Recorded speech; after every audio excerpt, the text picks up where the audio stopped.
You are what you eat. Generally, most people would say that the term derived from French gastronome, Dont Elme brilla Savarin. 1823's book Physiologie du Goût, though John himself was referring to the differences in food consumed by different social classes. And the original term was, tell me what you eat, and I will tell you who you are. But dear viewer, you may be asking me, what does this have to do with the title of your video? Well, because taking either terms literally, you will get the title of the video. At least this part of the title. Welcome to Cat's Tales Cafe. This is a series where it's much less well-researched, but topics that I want to talk about. And in this video, we are talking about... into a bookstore and picked up one of the books that they were promoting. It kind of seemed like every other book was some kind of LGBTQ book or had some themes of racism or misogyny or something like that. There's a thread going around mocking writers who don't read very much, and I'm trying not to haul out my soapbox, but this is ableist. Not everyone can read for pleasure, or indeed at all. His cannibalism, despite the decades-long erasure of his victims, these women, and mostly teenage girls, are swooning over him. And why not? To our knowledge, Dahmer never killed any teenage girls, or any women at all, so there's a level of disconnection. The original concept of this video came from this footage I used from Parallax, where he was talking about Hero Hey. Basically, to influence your audience. And you can joke about it, Marky, you can meme it in your Twitter posts, but this is something that really is happening from Funimation. But the problem is, anime has been being used by certain groups to interject politics into it. And guess what? People don't watch anime to get told to vote for something or to get told that they are a terrible person for some reason. You watch anime because you want to get taken to a cool world, see cool characters, maybe some awesome fights, some cuteness here and there, slice of life, drama, sci-fi, you know, whatever it is, different tropes, different genres, isekai, blah, blah, blah, blah, blah. We begin this video with one of the most common misconceptions a lot of people seem to have. It was this notion that anime has always been apolitical and wholesome. And then I made more videos after this one, and I had a lot more to say about this issue, especially regarding the fact that I made an almost 15 minutes long video on James Somerton. I myself, like I mentioned in this video, is a firm believer that what you say out loud is what you believe in. However, there are a few nuances to this term, and this term isn't absolute. First of all, are they playing a character? Welcome to the rice fields, motherfucker! This is referring to the fact that some content creators would put on a facade for their content. You can also call this a mask that they put on for the sake of the audience, which also includes the type of content that they make. For example, Brandon Rogers, who still does comedy skits. Although his comedy skits are most definitely... Making copies? Move, I'm gay. In the workplace, being gay just has its perks. Well, yeah, as you can see, quite offensive. But Brandon Rogers himself never really had much controversy surrounding his comedy skits, and his skits do run an extremely thin line between being actually offensive and offended but still very funny. It does mean that when they are playing a character, the words they are saying and the actions that they do are in service of the content. So in most cases, even if the person's thoughts and opinions don't align with the character, they would still play as such in order to service the content. Basically, an actor. However, that is only if the person maintains that extremely thin line between being themselves and being the character. In some cases, the character is just another extension of the person, but just given a name so that the audience thinks that it's just a mask and not actually a part of them. In some cases, they aren't really given a name, but the creator just wants the audience to think that they are acting as someone bad. I'm not sure how many of you know about Boogie2988, and my primary knowledge of him came from Sunny V2, Chucky Tom, and Christopher Tom. Though these two creators have different issues in their own rights, but I would be using a smaller part of their video as a pointer. It is mentioned that Boogie has an alternate persona called Francis. Basically, you can think of it as an extreme person. But the line begins to blur when he recorded a video as Francis, destroying an effigy of his ex-wife. No matter what he says in the comments or the tweets, when you choose to use your character to represent you in a specific situation, and a very personal situation, in that moment it doesn't feel like it's a show. It feels like you, but you're using the character to escape the problems that might arise from you posting a video like this. Can you talk? Huh? I built you. I put you together. You got a mouth, so you're gonna talk. Are you gonna talk? Are you gonna talk? Talk! Talk! Some creators have the opposite issue, where they present themselves as a kind person when in fact they aren't. The most ironic of which is Darman, who makes, I guess, educational skits. Basically, his videos are about the bad people getting karma, the mistreated getting treated properly. But basically more of the inspirational and moral messages. Hey Darman fam, so you see, we're not just telling stories, we're changing lives. Just to be fair, his content is not for me. Darman himself does have a lot of controversies on him, although the one most of us would know him for probably would be the fact that he didn't even treat his workers right, and had put up this post, acting a bit confused on why his actors walked out on the meeting. One of the actors said, "Today, me and many of my fellow actors protested outside our workplace, Darman. This is why. First, we tried giving feedback individually. We were punished and ignored. Then we got a group together and sent a letter. We asked to meet with Dar. We waited a week and a half, then we got our meeting. He did not show up to this meeting. Instead, he flew on a private jet to Aspen. We were told another meeting will be scheduled, so we waited another week and a half. Then we were told we would not get a meeting at all. We wanted a meeting. We still want a meeting. Until we do, we #protest Darman." You can see why this post is very tone deaf. So yes, if they are playing a character, does the character itself align with the creator? If the answer is yes, then you can take the character's words and actions as face value, but with extreme caution. Second of all, are there any external influences that cause them to say these words? The external influence can literally be anything, whether there would be money or pressure from others. In this case, a lot of it can basically be boiled down to, are they selling themselves out for something? You see this a lot when a creator is trying to sell a product to you.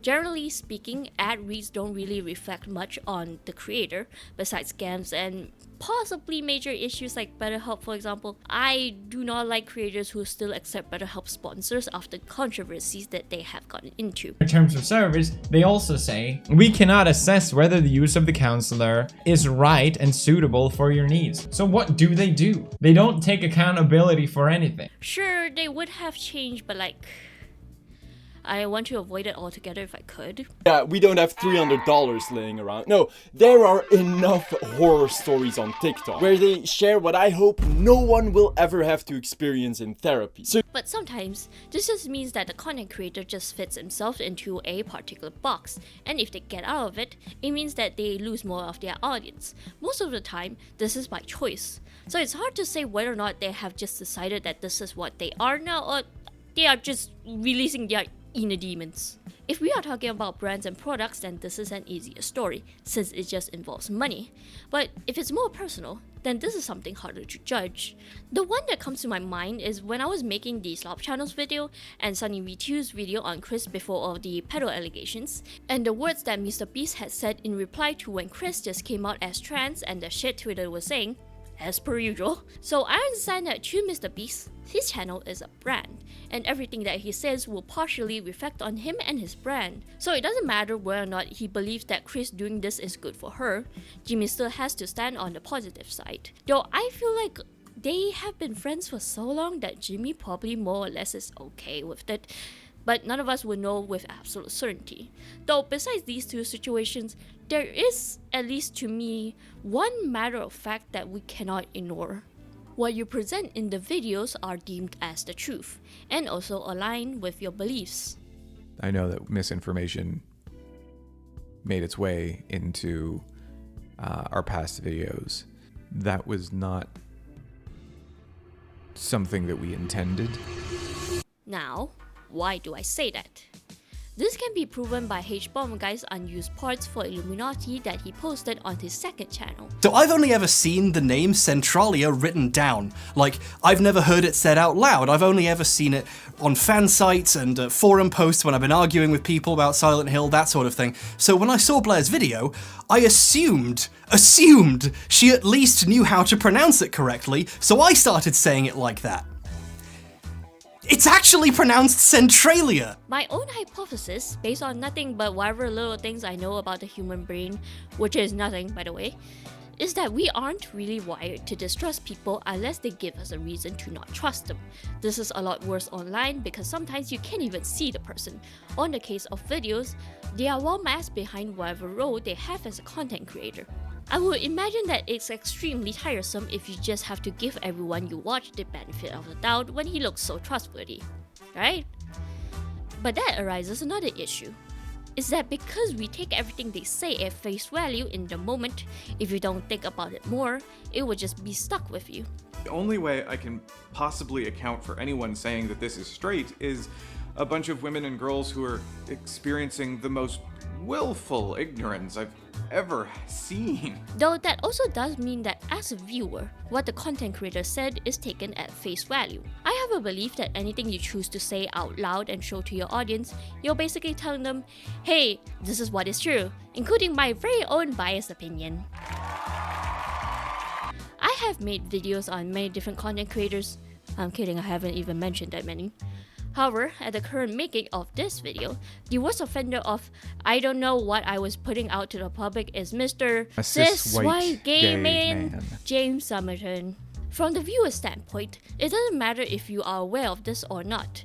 When you put anything out to the public, unless stated otherwise, everyone will think that this is you. Even your shitty thoughts and opinions on women Get to represent themselves in media, at least media that's widely accepted by the mainstream. Queer women get to represent themselves, at least sometimes. Look at animated hits like Steven Universe or She-Ra and the Princesses of Power. I'm not sure how many creators are aware of this. I feel like it's quite a sum, but most people usually don't think this far, and I don't blame them. Here's what I think. Every single word and action reflects you as a person. This is especially evident if you make video essays or talking head videos. Everything you choose to convey to the audience, whether that would be facts, your personal experiences and what you think of them, is a part of you that you have chosen to show to the audience. So every bad thing you have said, whether just in the heat of the moment or unintentionally, is still a reflection on you, especially in these two cases, subconsciously. There are a lot of nuances to what we should do about opinions that opposes our own, and I'm not here to talk about that. At least not today, but do remember to keep this in mind. I would say that this even applies to writing, to even books, to research as well, because I don't think that there is anything that's truly objective, even from a scientific standpoint. We can only get as close to it as possible. So anything that you choose to say in your videos is a part of yourself. I would like to remind you that unless they are clearly acting or playing as a character, this applies to almost everyone. So even if James says that he doesn't believe in the things he said, when he chose to present those things as facts, he does believe in it. Otherwise, if you thought that it was an issue, you would have rewritten it out of the script. Same goes for if you have a co-writer, unless you don't have a say in it. This is why during the video about slop channels, when I brought up this video Sunny V2 made about Chris, I seem to have a feeling of transphobia. I actually didn't have these kinds of thoughts when the video just came out because I remember watching it. However, after Chris was outed as a pedophile and then these comments saying that we should be apologizing to Sunny V2, I just realized that there is something else going on. The rough terms that was said was that adding any more LGBTQ characters will make this bad? And if we've learned anything from Hollywood in recent years, it's that adding over-the-top LGBT characters for the sake of relatability rarely works as intended and is often nothing more than a distraction from the premise of the movie or video. Yeah, you understand why I would say that it has a taste of something. Honestly, I want to look more into it, but I will when I have the time to actually go through all of his content, which is a lot. And most of the time his content is fine, but when there is a cockroach here, there is probably more somewhere else. But moving back on point, there is a connection between you and the piece of writing that you chose to present in whatever way. The reasoning behind this is because you are the one writing it.